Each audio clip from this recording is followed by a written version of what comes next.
Hola, bienvenidos a un en vivo más. Me voy a esperar un poquito para que se conecten. Siempre toma unos segunditos. Súper, ya veo que se van conectando, buenísimo.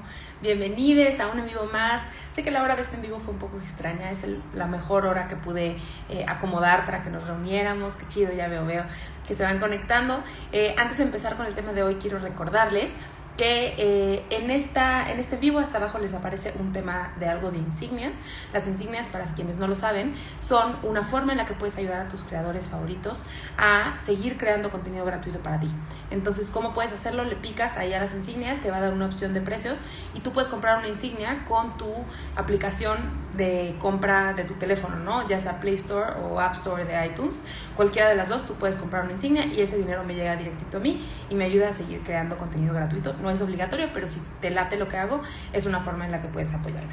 Ok, habiendo dicho eso, vamos a platicar un poquito del mito de la obesidad. Todo lo voy a explicar por qué es un mito, voy a explicar por qué escribo obesidad de esa forma, por qué lo uso entre comillas. Todo eso lo vamos a platicar hoy. Me da mucho gusto saber que este es el en vivo en donde hay mucha gente nueva. Sé que por el podcast de Se Regalan Dudas va a llegar mucha gente nueva a los en vivos, entonces es normal que haya muchas preguntas. Si puedes dejármelas en el cuadrito de preguntas es más fácil para mí darle seguimiento, pero si no las puedes dejar en el chat también.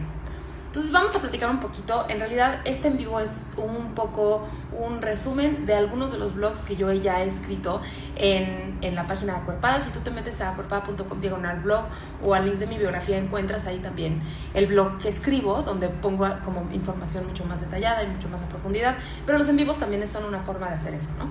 Entonces vamos a platicar un poquito primero. Ok, la palabra obesidad, ¿de dónde viene? La palabra obesidad viene de la palabra latín obesus, que tiene que ver con alguien que comió de más hasta hacerse gordo.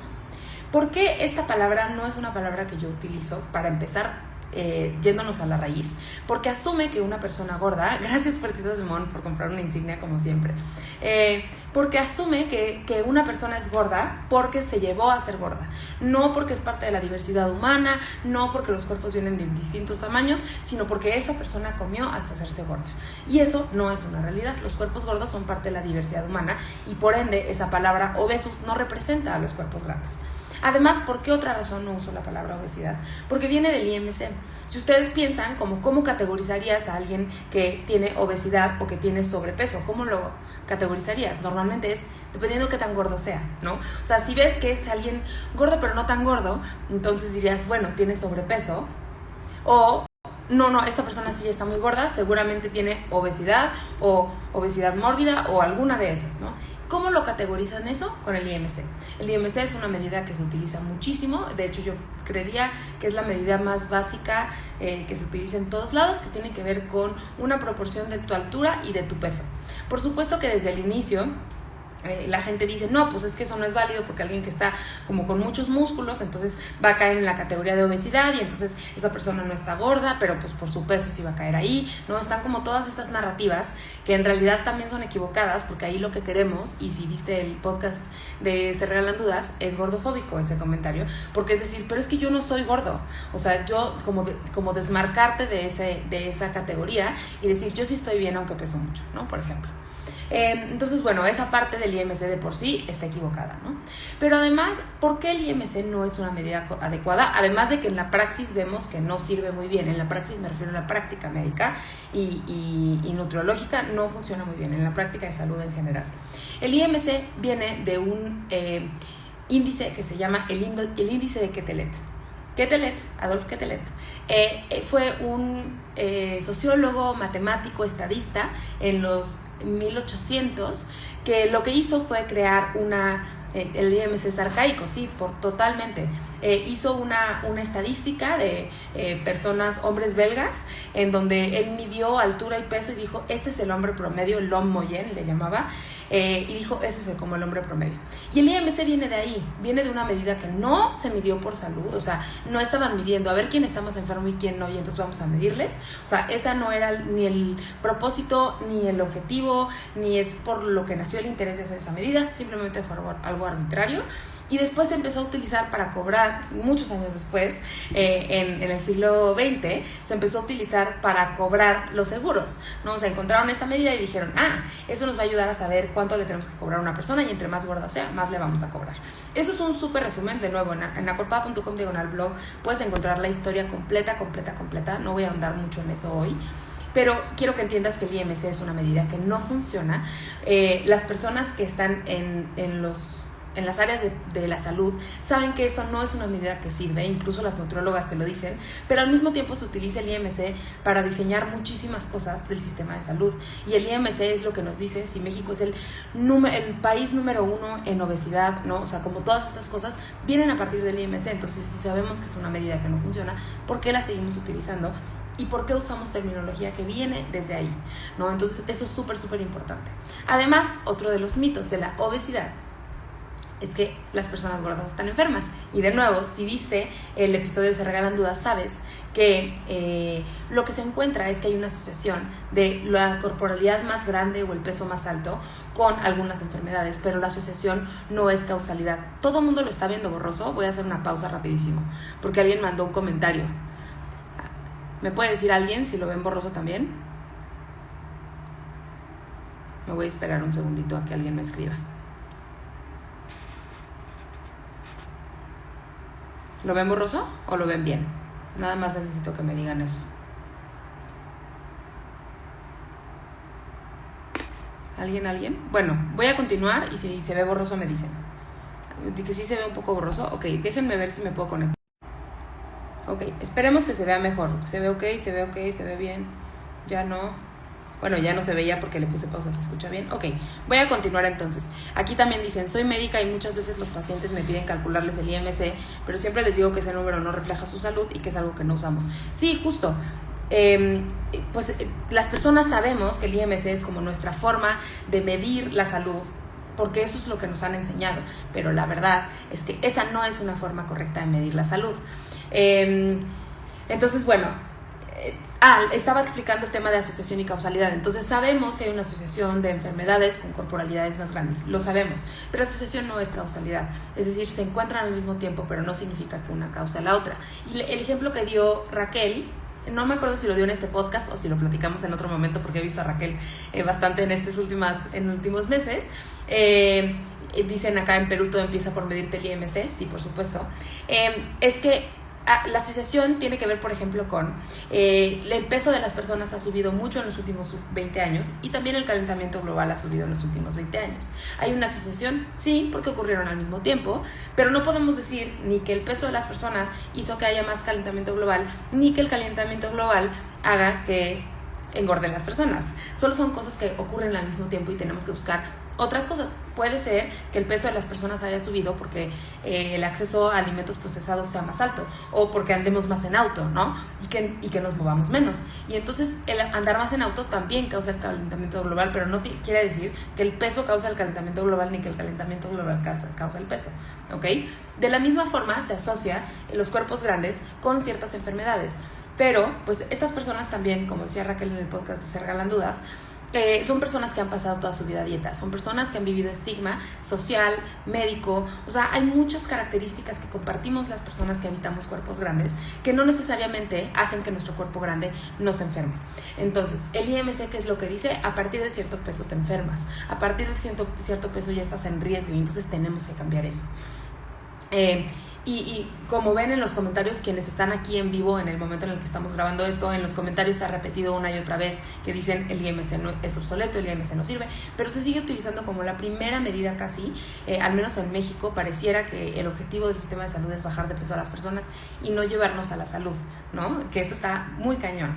Entonces, bueno, esta parte de asociación contra causalidad también hace que este mito de la obesidad, de tienes un cuerpo grande y por ende vas a estar enfermo, por ende te enfermas, no es real. Y aún si fuera real porque hay una asociación, la pérdida de peso no es posible. Tengo todo un en vivo que se llama Está mal si quiero bajar de peso, lo puedes encontrar en mi Instagram TV, donde explico que las dietas no funcionan y lo explico a mayor profundidad. Y el tema de eso que es que cuando las dietas no funcionan y nosotros aún así queremos hacer que la población pierda peso, estamos destinándolos a un fracaso absoluto para toda su vida, ¿no? Entonces, no es eficiente como sistema de salud estar buscando que las personas pierdan peso, porque no es posible. Entonces, aún si las personas con pesos altos se enfermaran muchísimo, sería imposible hacer que perdieran peso y que se sanaran así. Y yo lo doy el ejemplo un poco como hay una asociación en dientes amarillos y cáncer de pulmón, ¿no? Por ejemplo. Y entonces, pues claro, si se encuentran juntas, porque muchas veces las personas que fuman tienden a tener dientes amarillos y por ende tienden a tener cáncer de pulmón. Eso no significa que los dientes amarillos generen el cáncer de pulmón, ni que los dientes amarillos generen, ni que que los dientes amarillos hagan que quieras fumar o así. O sea, no va la relación así. Y tampoco queremos sanar el cáncer de pulmón blanqueándole los dientes a las personas, ¿ok? Eso es lo mismo que querer curar el síndrome de ovario poliquístico o querer curar los problemas cardiovasculares bajando de peso a una persona, porque eso no resuelve el problema y porque además el blanqueamiento de dientes tampoco es para siempre. Entonces, bueno, esa es otra de las partes que tenemos que hablar sobre el mito de la obesidad, ¿no? Y ahora quiero ir más bien al tema de terminología. ¿Por qué lo pongo así con asterisco y entre comillas y demás? Esta palabra obesidad y la palabra sobrepeso las tengo que utilizar, ¿no? O sea, tengo que utilizarlas porque nos dan contexto, porque es el mundo en el que me muevo y porque para explicar toda esta conversación que estamos teniendo tengo que usar esa palabra. Entonces, ¿por qué elijo hacerlo entre comillas y con asterisco? Lo utilizo entre comillas porque es un concepto en el que yo no creo, pero es un concepto que se utiliza. Igual que si yo estuviera diciendo no es correcto decir feminazi, pues tengo que usar la palabra para decir que no es correcto, pero lo uso entre comillas porque no es un concepto en el que yo creo. Y por otro lado, lo uso también con un asterisco por dos razones. Uno, bueno, en realidad es por tres razones. Uno es porque si yo uso la palabra de forma regular, es más fácil que me encuentren en redes sociales y llenarme de odio. Y no necesito eso. No necesito gente que me venga a evangelizar de cómo nos vamos a morir, ¿no? Alguien puso un comentario en el video de Se Regalan Dudas que decía cada quien elige cómo morirse, ¿no? O sea, chido por esa persona. Yo no quiero estar llena de ese tipo de contenido porque, ok, o sea, ¿qué te importa, no? Dos, porque es una palabra que ha herido mucho a muchas personas. Tengo consultantes en el programa individual que me han dicho incluso esta parte súper dura de cuando veo la palabra obesidad en mis récords médicos me angustia muchísimo y me genera muchísima ansiedad, ¿no? Como toda esta parte de todo el trauma que nos ha generado esta misma palabra, que se nos ha repetido, que nos han dicho que por eso nos vamos a morir, que desde a los 8 años nos están diciendo que es nuestra culpa tener este tipo de cuerpo. Entonces es una palabra que para mí no debe ser escrita de forma regular por proteger a la gente a cuya vida ha generado mucho trauma esta palabra. Y número 3, porque me parece hasta una grosería. O sea, me parece algo que no tenemos que dignificar esa palabra, no tenemos por qué escribirla completa. Me parece una cosa que ha herido muchísimo a las personas y a mí misma. Entonces, por eso es que la palabra obesidad la escribo de esta forma y lo voy a continuar haciendo, porque creo que es una palabra que tenemos que eliminar de nuestro lenguaje. Quiero hablar por último de un tema que es muy común y que puede ser que de las personas que están ahorita en este en vivo hay algunas que estén ahí, entonces lo quiero abordar. Muchas veces me siguen nutriólogas, médicos generales, psicólogas, como otro tipo de personas que se dedican, según ellas, a trabajar con trastornos de la conducta alimentaria y obesidad. Este es un tema súper, súper delicado, porque un trastorno de la conducta alimentaria no se puede tratar si una persona cree que también existe la obesidad. Ojo, ¿qué quiere decir esto? El concepto de obesidad es altamente gordofóbico y si nosotros trabajamos con personas que tienen trastornos de la conducta alimentaria, al mismo tiempo que trabajamos intentando bajar de peso a las personas, estamos dando el mismo veneno que estamos intentando curar. Entonces, esto es súper peligroso. Si ustedes ven que una profesional tiene en su biografía de Instagram que trabaja con trastornos de la conducta alimentaria y obesidad, corran, porque ahí hay una profesional que es gordofóbica. Porque aunque digan, porque me ha pasado, es que yo no creo que la obesidad es un problema así, y yo trato bien a mis pacientes, y yo soy bien buena onda, y todas estas cosas, de todas formas el estigma está. El estigma está. O sea, puede ser que las personas en los campamentos de conversión de la comunidad LGBT fueran muy bien intencionadas, pero eran homofóbicas y estaban hiriendo a la comunidad y dañando la calidad de vida de muchísimas personas.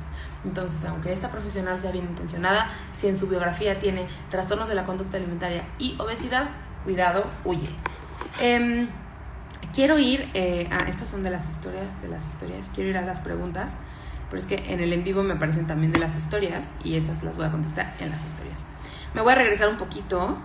Me pasó que con una aplicación del teléfono para contar los pasos que me pide el IMC, y según mi estatura son 43 años, debería parecer 49 kilos. Terrible. Sí, porque no considera además muchísimas cosas justo de lo que me acabas de decir. El uso del IMC ya es obsoleto. En el trabajo, al llevar mi certificado médico, el único problema era que tenía obesidad. Exacto. Cuando empezó pandemia siempre nos mandaban llamar a las personas con sobrepeso porque éramos vulnerables. Lo de la pandemia fue todo un tema, porque además en la pandemia no se habló de, ok, tú tienes un IMC más alto de tanto, ¿no? Entonces eres más vulnerable, entonces te vacunamos primero, te damos prioridad en las atenciones médicas. O sea, no era esa la narrativa, sino, y por eso baja de peso. Baja de peso. Y entonces yo me imagino, ¿no? Como yo al principio de la pandemia queriendo llegar al IMC correcto y bajando en 2 semanas 40 kilos para llegar, ¿no? Irreal que eso fuera a pasar. Entonces, de nuevo, como hablábamos en el podcast de gordofobia, es esta cosa de es tu responsabilidad y es tu culpa si te enfermas y te mueres, ¿no? Súper, súper fuerte. Y bueno, además, por supuesto, este tema de que mencionas del empleo, ¿no? En el empleo hay mucha... hay temas muy, muy controversiales ahí con el tema de pedir certificados médicos para el empleo. ¿Y esto por qué es? Porque los certificados médicos muchas veces pueden ver si tienes VIH, pueden ver si estás embarazada, pueden ver ciertas condiciones que pueden ser discriminatorias para el empleo. Entonces, eso también hay que ser cuidadosos con ese tema. Y por supuesto está todo este tema de parte de tu desempeño laboral es tener un peso saludable. Que otro tema también del IMC es que yo platicaba alguna vez con mi esposo y me decía, pues es que el peso saludable tampoco te hace inmune. O sea, no es como que vas a llegar a tu IMC correcto y ya nunca más te vas a enfermar. Entonces, ¿cuál es el punto? ¿No? ¿Cuál es el punto de llegar ahí? Balbina dice, nos pesaban, tomaban presión, prueba de azúcar, humillante en el trabajo. Sí, totalmente, no tendrían por qué ellos meterse en estos temas, no tendrían por qué estarte revisando. Es verdad que el peso de los huesos y músculos puede variar el IMC saliendo alto aunque no haya obesidad. Emi, hablábamos de este tema hace rato y yo les decía, no me importa. O sea, ¿qué importa? ¿Qué importa cuánto pesas? ¿Qué importa si tus huesos y tus músculos pesan algo distinto? ¿Qué importa? La obesidad no existe. Y entonces decir, no, es que son mis huesos, no, es que son mis músculos. Es como esta cosa de intentar evitar estar en esa categoría que de por sí es gordofóbico. No entendí tu pregunta, Vicky, lo de las cirugías bariátricas. Es igual a que no somos saludables. Dicen que la obesidad es igual a que no somos saludables. Hay cosas que aún no entiendo. Está mal no hacer ejercicio, no moverme, no comer verduras. Hay cosas que aún no comprendo. Tengo muchos en vivos donde explico estos temas. Te recomiendo que cheques el contenido porque explicar todo desde cero en un en vivo sería muy pesado. Entonces te recomiendo que cheques, métete a mis en vivos. Tengo muchísimo contenido. El blog, hoy estaba viendo justo en la mañana 700 y tantas publicaciones. Todo el contenido es gratuito para ustedes. Yo tengo además... ¿Me escuchan bien? Ay, perdón, es que me entró una llamada. Entonces no quiero andar todo en el en vivo, pero en realidad hay muchos temas que platicar. Les decía que yo tengo un curso de alimentación intuitiva que justo va a empezar dentro de 2-3 semanas y que ahorita las inscripciones están abiertas, y tengo un programa individual. Ambas cosas se pagan, pero también tengo muchísimo contenido gratuito que puedes aprovechar y que puedes aprender desde ahí. En mis laboratorios médicos siempre salgo bien, pues sí, aún cosas no entiendo. ¿Qué tiene que hacer una nutróloga no gordofóbica? ¿Qué recomendaciones tiene que dar? También tengo un en vivo sobre cómo saber si mi profesional de la salud es gordofóbico o no. En Argentina, en los preocupacionales estudios médicos para entrar a trabajar, usan el IMC y si estás pasado, te colocan apto preexistente. Asumen que estás enfermo. Sí, eso es gravísimo. Y te digo, en el tema de laboral, que asuman que estás enfermo y que entonces, o sea, todas esas cosas es bien peligroso porque puede costarte un empleo, ¿no? Y entonces la gordofobia llega a lugares mucho más complicados y peligrosos. Como médicos siempre salimos a relucir en las pláticas sobre gordofobia. ¿Cómo crees que los médicos podemos abordar la obesidad sin ser gordofóbicos? No se puede. Y tengo muchos en vivo donde explico cómo podemos promover la salud de las personas sin hablar del peso. Pero abordar el tema del peso sin ser gordofóbicos no se puede. Y eso sé que me van a decir de que es que estás loca y entonces y todo el mundo va a estar gordo. Pues si eso no es la forma de promover la salud, no es, porque la pérdida de peso no existe, no es posible a largo plazo. Entonces hay otras formas de promover la salud, también tengo en vivo sobre eso y tengo un blog de cómo alcanzar mi peso saludable. De forma legal, ¿se puede no presentar un certificado médico? Pues no lo sé porque no soy abogada, soy psicóloga. ¿Qué es lo que Ali preguntó? ¿Podrías explicar más lo de la obesidad? No sé a qué te refieres. Dicen que las cirugías bariátricas son la cura o el cambio de vida para operarse. No. También acaba de hacer un en vivo, no sé si Raquel Lobatón. No es cierto, no acaba de hacer un en vivo, grabó un podcast sobre las cirugías bariátricas. Las personas que se han hecho cirugías bariátricas te pueden decir que las cirugías bariátricas sí te cambian la vida porque te hacen delgada y te eliminan de la gordofobia, pero dañan tu salud para siempre.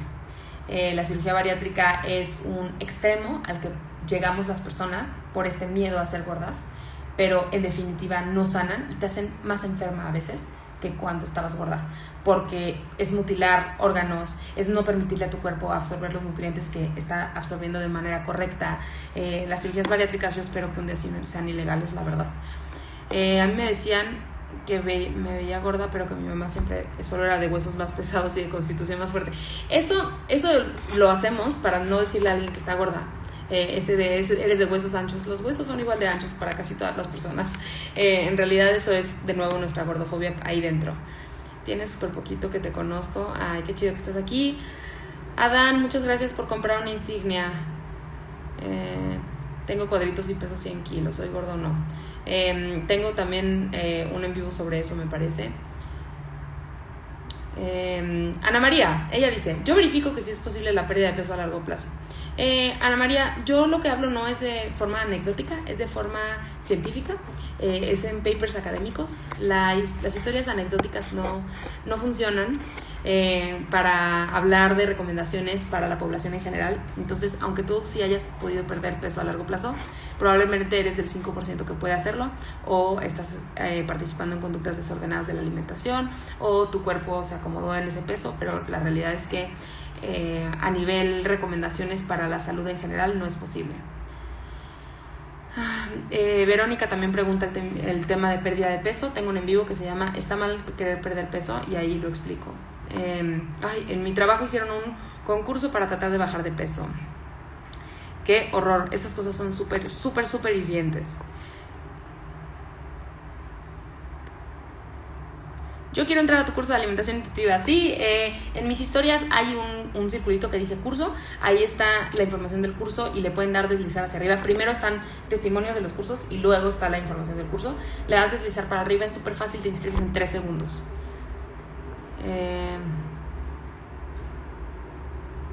Me preguntan, si vas al médico y tienes diabetes y el médico te recomienda cambios de tu estilo de vida para disminución de peso, ¿eso es ser gordofóbico? Sí. ¿Por qué eso es ser gordofóbico? Porque los cambios de estilo de vida están chidos, pero no los podemos medir en pérdida de peso, porque entonces no son cambios de hábitos, son dieta. La pérdida de peso, de nuevo, no es posible a largo plazo. Entonces, tu paciente va a perder peso durante 3 años y luego lo va a recuperar. Y entonces, esa no es una cura para la diabetes no va a mejorar. Que cambie su alimentación está increíble, ¿no? Todos deberíamos tender a la salud, a movernos más, a tomar más agua, a comer alimentos con mayor densidad nutricional. La pérdida de peso no puede estar relacionada a ellas. Tiene que ser algo completamente independiente y entender que podemos ser saludable en cualquier peso. No sé qué es, las dietas no son sostenibles a largo plazo. No lo son. Ali, ya expliqué todo este en vivo, el tema de la obesidad.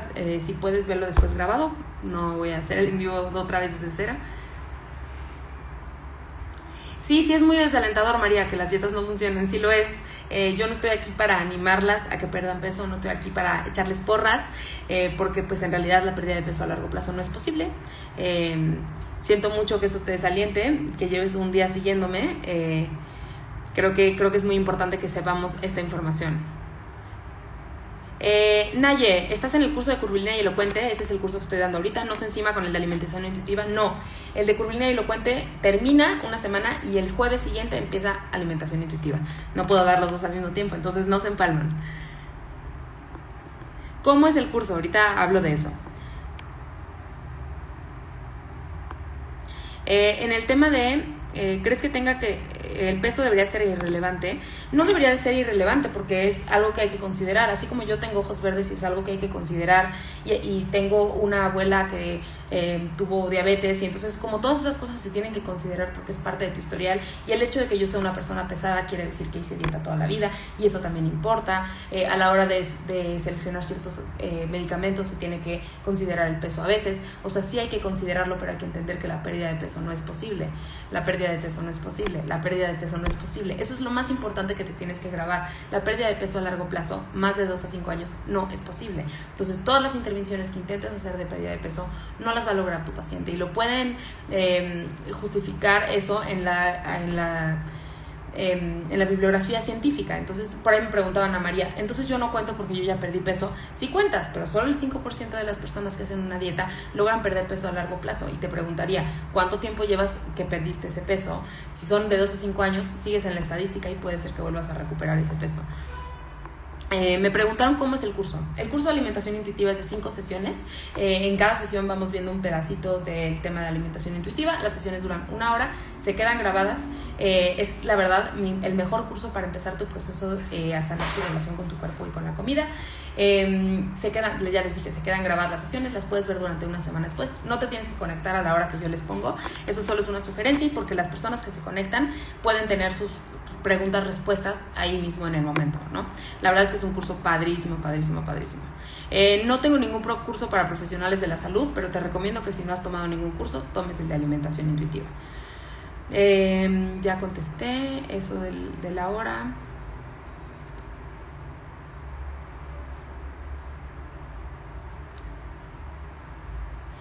Ay, qué linda. Yo sí tengo un día de seguirte porque escuché el podcast. ¿Me recomiendas algún tema en específico de tu contenido para empezar?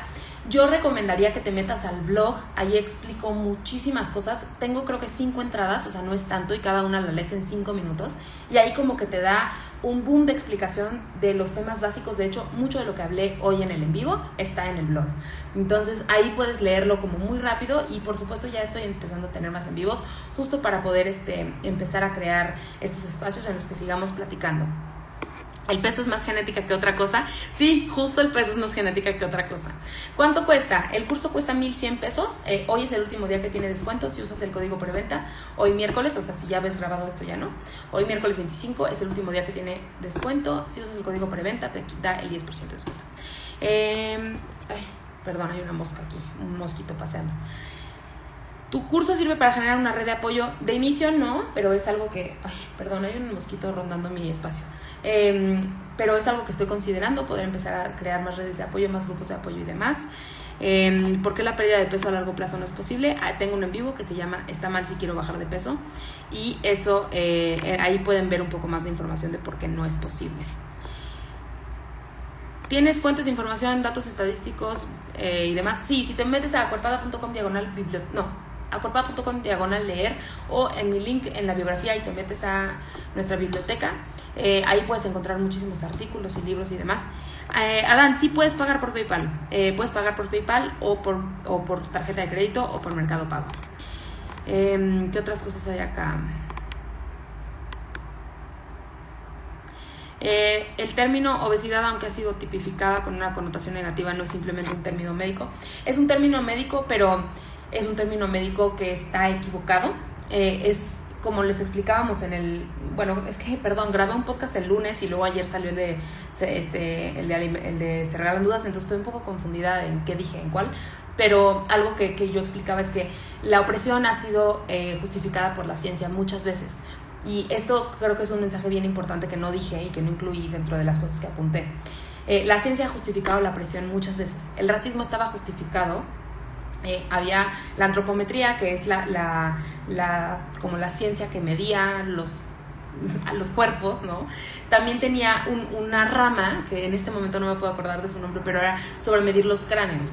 Y al medir los cráneos lo que se quería justificar es que los negros eran más animales, más salvajes, que venían más cerca del mono y que por ende tenían que ser dominados por los blancos, tenían que estar en esclavitud. La ciencia lo justificaba. Sí, hubo un momento en que la ciencia justificaba. Incluso escuché algún podcast alguna vez que hablaba de que de que se medía de forma distinta la potencia de los pulmones de los negros y de los blancos, y que hoy en día creo que todavía se hace en Estados Unidos, y que así se justificaba la esclavitud, porque decían es que necesitan trabajar más y mover más sus cuerpos, ¿no? Entonces la opresión se ha justificado con la ciencia durante mucho tiempo, y también la homosexualidad, por ejemplo, la opresión de la homosexualidad estaba justificada con ciencia, ¿no? Es que son unos depravados, es que son pedófilos, ¿no? O sea, todas estas cosas se hablaban y se decía que estaban las personas trans, ¿no? Que estaban dementes y que tenían que ir a terapia, como todas estas cosas, la ciencia las justificaba. La ciencia justificaba la opresión. Y hoy en día, con el peso es lo mismo. Sí hay un término, pues sí hay un término. ¿Y lo usan los médicos? Sí lo usan. ¿La ciencia justifica la opresión? Pues sí. Igual que la ciencia mucho tiempo justificó la opresión de las mujeres. No es que son seres inferiores, es que su cerebro no funciona igual, es que no tienen la capacidad emocional para tomar decisiones y por eso no pueden estar en la política. Todas esas cosas, la ciencia, acuérdense que está construida por humanos y los humanos cometen errores y los humanos empiezan la ciencia con sus propios estigmas y con sus cosas que ya han empezado a concebir.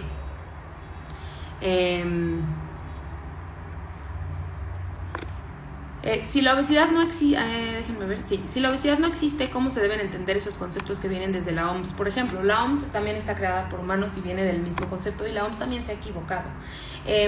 Creo que simplemente hay que poner el ojo en que promover la salud no es perder peso.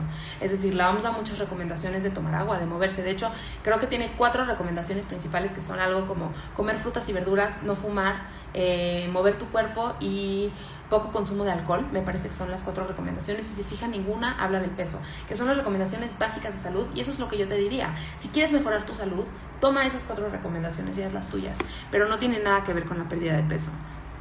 ¿Se tendría que reemplazar el IMC por otra medida, por otra forma de medición? No creo. Creo que tendríamos que buscar una medicina más humana, que no... no creo que debería seguirse estigmatizando a las personas por el tamaño de su cuerpo, ni el porcentaje de grasa, ni ninguna de esas cosas, porque no están en nuestro control. En nuestro control está cuánta comida, cuántas frutas y verduras comemos, más o menos, depende de tu acceso. En nuestro control está cuánta agua tomamos, más o menos, depende de tu acceso. Muchos países y muchos lugares, al menos en México, no tienen acceso a agua potable. Entonces, creo que hay que poner un ojo en las cosas que sí podemos controlar.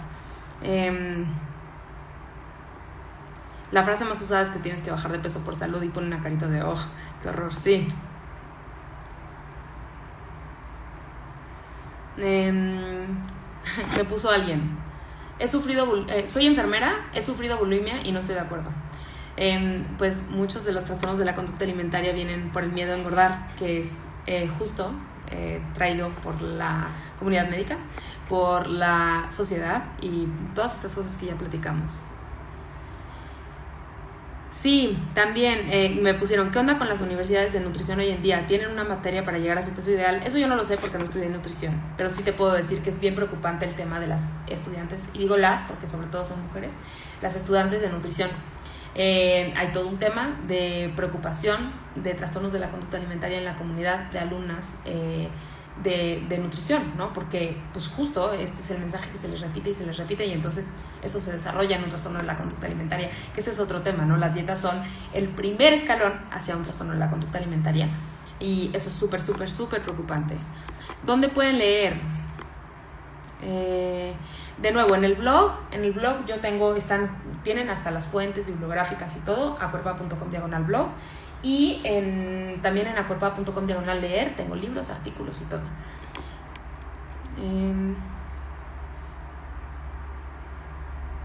Me ponen: cuando hablas con los demás con datos reales, estadísticas, porcentajes, estudios y ejemplos, los dejas pensando y los convences. Yo tengo familia gordofóbica y mientras más me informo, paro sus comentarios. Pues sí, así es. Soy modelo profesional y hay tanta gordofobia en mi área de trabajo que a veces no sé cómo defenderme. Sí. Los cursos lo puedo hacer estando en Argentina, los puedes hacer donde quieras. He tenido alumnas y alumnos desde Alemania, he tenido gente de todos lados, no importa de dónde te conectes, los puedes hacer. Acuerpada para siempre va a ser virtual, entonces esto no fue solo por la pandemia, es porque Acuerpada va a ser siempre virtual para poder dar acceso a todas las personas que se pueda. Si hay alguna nutrióloga que me diga que coma frutas y verduras es gordofóbico, me imagino que esa era tu pregunta, Carly. Tengo una en vivo que se llama ¿cómo sé si es gordofobia o no? Literal, ¿cómo sé si es gordofobia o no? Y ahí explico eso si quieres, si tienes duda. ¿Algún curso para dejar de ser gordofóbico? Sí, los de Acuerpada. Cualquiera de Acuerpada, siempre hablo de gordofobia, siempre hablo de estos temas. El que quieras, inscríbete y siempre vamos a hablar de esos temas. La ciencia no justifica eso, fue la religión y por el patriarcado. Y sí fue la ciencia, pero no el principal. Eso no lo entendí. La ciencia y el conocimiento es tan cambiante que lo que hoy es un hecho, mañana no lo será. Sí, está muy cañón eso. Me siento muy identificada, gracias. Ah, sí, me puso alguien. Ok, somos libres, podemos comer libre y cuando quien ya te vaya a decir alto, pesa 150 kilos o pesas 200. Busca un en vivo que se llama Promoviendo la Obesidad, por favor. Ahí hablo de ese tema. De porque sí puedes comer lo que quieras aunque peses 150 kilos. Ya sé. Ay, no, qué horror, ya vi todos los comentarios. No, ¿cómo? Sí, ve a ver ese en vivo y ahí lo explico. ¿Cómo acompaño a mi hija de 10 años si le hacen bullying en el colegio por su peso? Si quieres, ponme esa en las preguntas de las historias y allá te la contesto, ¿va? Soy estudiante de nutrición y aún se utilizan esos términos y estoy tratando de construir. Uf, qué difícil, pero qué chido que estés ahí.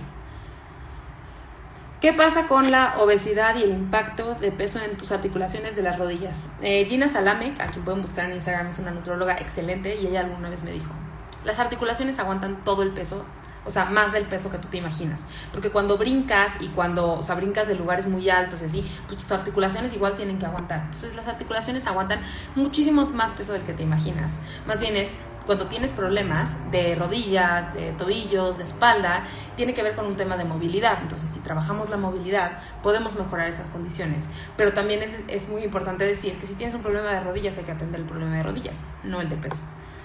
Es muy triste que no pueda comprar ropa de marca porque no hay marcas plus size. Qué pobre. Qué miedo que tu misma nutrióloga esté pasando por un trastorno de la conducta alimentaria. Sí, es muy, muy triste. Muy triste. Si el peso está afectando mi vida diaria, entonces ¿qué opciones quedan? Pues depende en qué esté afectando. Platicamos, escríbeme, búscame para el programa individual y ahí platicamos. Muy importante que me escribas, porque depende, está afectando en tus relaciones sociales, está afectando en tu imagen corporal, está afectando en tu movilidad, depende que sea, todo se puede trabajar. Mi nutricionista me solicitó perder 10 kilos a pesar de que mis estudios reflejan que todo está bien. Sí, así es perder peso por perder peso. Estoy a punto de, ¿qué me pusieron? De romper el cochinito para inscribirme. Sí, inscríbete. ¿Dónde me inscribo? Otra vez, en el link de la biografía te puedes inscribir. También te puedes inscribir en las historias destacadas. Hay una que dice curso.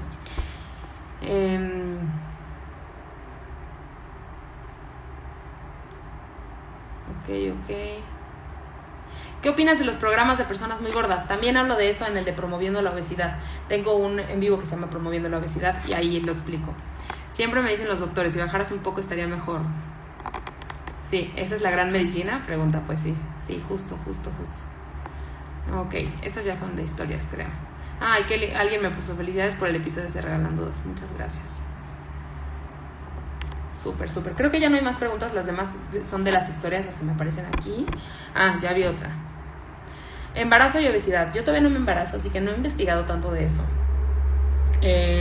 Pero Gabilú Mireles, búsquenla así en Instagram, hizo un en vivo con ella justo ahorita en este momento está en trabajo de parto. Ella es una mujer gorda, una modelo gorda, bueno, no es modelo, pero es una activista, y ella hizo un en vivo con su ginecóloga donde hablaban el tema de los embarazos de riesgo y todo eso.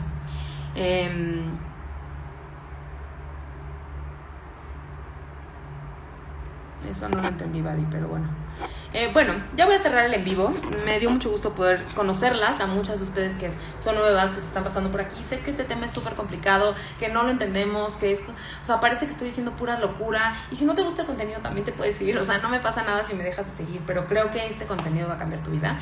Por algo las chicas de Se Regalan Dudas confiaron en nosotras para ir a platicar de esto. Y yo te diría, has hecho dietas toda la vida, has estado en este mundo toda la vida y probablemente no ha funcionado. Entonces te diría que te dieras una oportunidad de probar algo distinto. Al final las dietas siguen vendiendo, entonces si en algún momento tú quieres volver a hacer una dieta, las dietas van a seguir ahí, no te preocupes por eso. ¿no? Como siempre vas a poder hacerlo todo de regreso. Y pues nada, muchas gracias a todas. Qué chido tener a tanta gente nueva por acá. Y nos vemos la próxima semana en otro en vivo. Estaré contestando más preguntas en historias. Entonces, si te quedaste con alguna, ve a depositarla ya y en la tarde las voy a contestar. Adiós, muchas gracias.